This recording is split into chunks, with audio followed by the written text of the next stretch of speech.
So it is after work right now, and I'm going to be breaking down one of my paychecks. So for some preliminary information, I work 40 hours a week, I get paid bi-weekly, and I make $40 an hour. So obviously weekly I make $1,600, bi-weekly I get $3,200. Now we do have a beautiful thing called taxes and also employer paid benefits that I do have to pay. So obviously I don't actually get that full amount. After all the taxes and deductions, I get $2,379.09. And that is what goes to my checkings account bi-weekly, every single paycheck. So that is a deduction of $822.91 to taxes. So after all of taxes, I get $2,379.09. That is exactly the amount that goes into my checkings account. I don't pay anything to my 401k. I don't pay for anything extra, any external withholdings, or I don't allocate anything other than what was said before. So the reason for this is because I allocate my money by myself to a high yield savings account.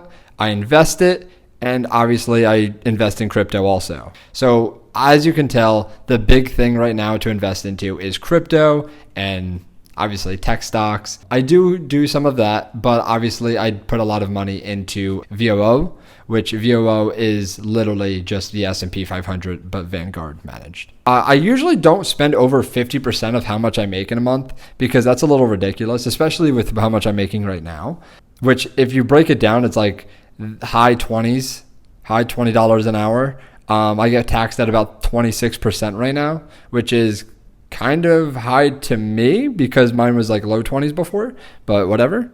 I know people get taxed way worse on a way worse level. Don't worry about it. So how I invest every single month is very, very weird, and not a lot of people are going to really understand why I do it this way, but it's just how I do it.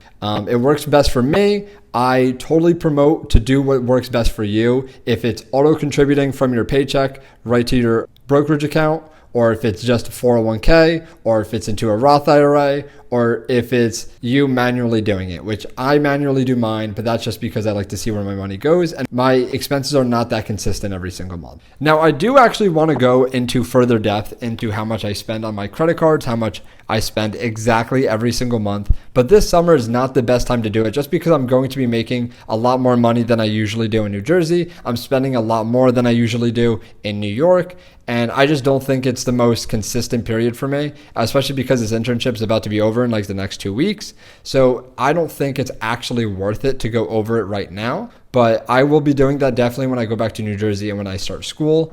I will show you guys how much I work a week, how much I make a week, and how I spend it every single, not every single week, but how I spend it in that week or in your average week. And if that is something that you guys are interested in, let me know. If you want to know how much I made in this internship or how much I make in this internship, it's 40 hours a week, $40 an hour. You get a $2,500 stipend, and obviously it's a 10-week internship. So do the math if you want, and I also get taxed around 26%. So that is all the breakdowns that you're pretty much going to need to know on how, if you were to get to this internship, how you can budget, or if you were to make $40 an hour in New York, that's how much it would be for you. Obviously, I'm single, I'm not married, and I don't have any contributions, so it's a lot. This is like a very basic level of it. If you contribute to your 401k, it'll be completely different.